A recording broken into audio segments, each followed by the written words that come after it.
Raghurama CID custody కేసులో PV Sunil Kumar విచారణ ముగిసింది. 5 గంటల పాటు సునీల్ కుమార్ ను విచారణ అధికారి ఎస్పీ దామోదర ప్రశ్నించారు. మరింత సమాచారం మా ప్రతినిధి వీరాంజనేయులు ప్రత్యక్ష ప్రసారం ద్వారా అందిస్తారు.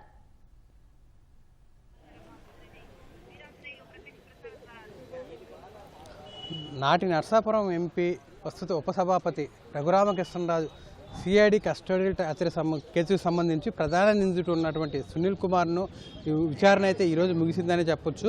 ఉదయం 10:45 నుంచి సాయంత్రం 4 గంటల వరకు కూడా గుంటూరులో ఉన్నటువంటి సిసిఎస్ పోలీస్ స్టేషన్లో సునీల్ కుమార్ను విచారణాధికారి విజయనగరం ఎస్పీ అయినటువంటి దామోదర్ ప్రశ్నించడం జరిగింది. ఈ విచారణలో దాదాపు ఆ రోజు రఘురామకృష్ణరాజు కస్టడీ టార్చర్కి సంబంధించి ఏం జరిగింది, ఎవరెవరు ఆ రోజు పాల్గొన్నారు, రఘురామకృష్ణరాజు మీద ఎవరెవరు దాడి చేశారు, ఈ దాడి వెనక ఉన్న కారణం ఏంటి, ఆ రోజు అతను ఆ స్థాయిలో హింసించడానికి కారణం ఏంటి అనే అంశాలపై కూడా సునీల్ కుమార్ని అయితే ప్రాథమికంగా విచారించినట్టు కూడా తెలుస్తుంది. సుమారు సుదీర్ఘంగా అంటే ఉదయం 11 గంటల నుంచి సాయంత్రం 4 గంటల వరకు జరిగిన ఈ విచారణలో అనేక అంశాలను అంటే ఆ రోజు రఘురామకృష్ణరాజు మీద టార్చర్ చేయడానికి గల కారణాలు ఏంటి, ఎవరి ప్రోద్బలంతో ఎవరి ఆదేశాల మేరకు ఆ రఘురామకృష్ణరాజు మీద దాడి చేశారో, చిత్రహింసలకు గురి చేశారో అనే కోణంలో అయితే సునీల్ కుమార్కి ప్రాథమిక అంశాల మీద ప్రత్యేకంగా ఎస్పీ దామోదర్ అయితే ప్రశ్నించినట్టుగా కూడా తెలుస్తుంది.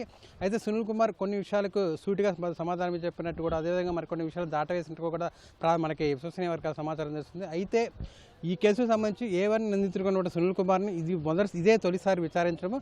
రానున్న రోజుల్లో అతను మరింత లోతైన విచారణ కోసం మరోసారి విచారించే అవకాశం కూడా ఉందన్నట్టుగా కూడా అధికారులు చెప్తున్నారు. అయితే ఈ కేసుకు సంబంధించి ప్రధానంగా ఇప్పటికే అటు ఏఎస్పీ విజయపాల్ని, అదేవిధంగా GGH సూపరింటెండెంట్ మాజీ సూపరింటెండెంట్ అటువంటి ప్రభావతిని అయితే విచారించడం జరిగింది. ఈ కేసులో ఇప్పటికే విజయపాల్ని అయితే అరెస్ట్ చేయడం కూడా జరిగింది. ప్రభావతిని 2 సార్లు విచారించారు. ఈ నేపథ్యంలో కీలకమైన ఎవరైతే ప్రధాన నిందితుడిగా ఉన్నారో ఈ ఐపీఎస్ సునీల్ కుమార్ని ఈరోజు విచారించడం అనేది కీలక పరిణామంగా భావించవచ్చు. అయితే ఈ విచారణ ఈ రోజుతో కాకుండా మున్ముందు కూడా కొనసాగే అవకాశం ఉందన్నట్టుగా కూడా పోలీస్ వర్గాల నుంచి అయితే సమాచారం అందుతుంది మనకి. ఎందుకంటే ఈ కస్టోడియల్ టార్చర్ అంటే ఒక ఎంపీగా ఉన్న వ్యక్తిని సిఐడి విచారణ పేరుతో అదుపులో తీసుకొని అతన్ని తీవ్రంగా కొట్టడం, అతను ఏకంగా రఘురామకృష్ణరాజు తను హత్య చేసేందుకు ప్రయత్నించారు, తన గుండెల మీద కూర్చొని తను బలంగా కొట్టారు. అదేవిధంగా తను చిత్రహింసలకు గురి చేసే సమయంలో ఆ వీడియోలను కూడా చిత్రీకరించి షూట్ చేశారు. వాటిని వేరే అప్పుడు ప్రభుత్వ పెద్దలకు కూడా చూపించారు.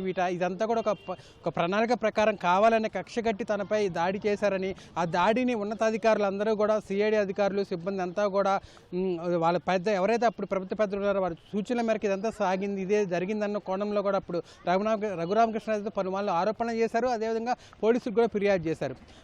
ఈ కోణంలో ఇప్పుడు ఈ కేసు విచారణ జరుగుతున్న నేపథ్యంలో ఈ కస్టోడియల్ టార్చర్ సంబంధించి అసలు ఎంతవరకు వాస్తవాలు ఉన్నాయి, దీని వెనక ఎవరెవరు పెద్దలు ఉన్నారు, అసలు ఆ రోజు ఈ టార్చర్కి సంబంధించి అసలు ఎవరి నిర్ణయం మేరకు ఇదంతా జరిగిందనే కోణంలో అయితే పెద్ద ఎత్తున అయితే లోతైన విచారణ జరుగుతుంది.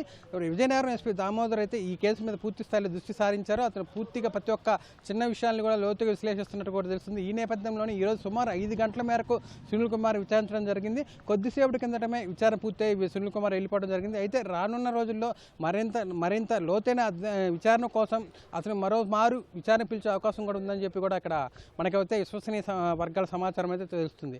ఇది ఇక్కడ ఉన్న పరిస్థితి. కెమెరామెన్ కేశవ్తో వీరాంజనేయులు, ఈటీవీ న్యూస్, గుంటూరు.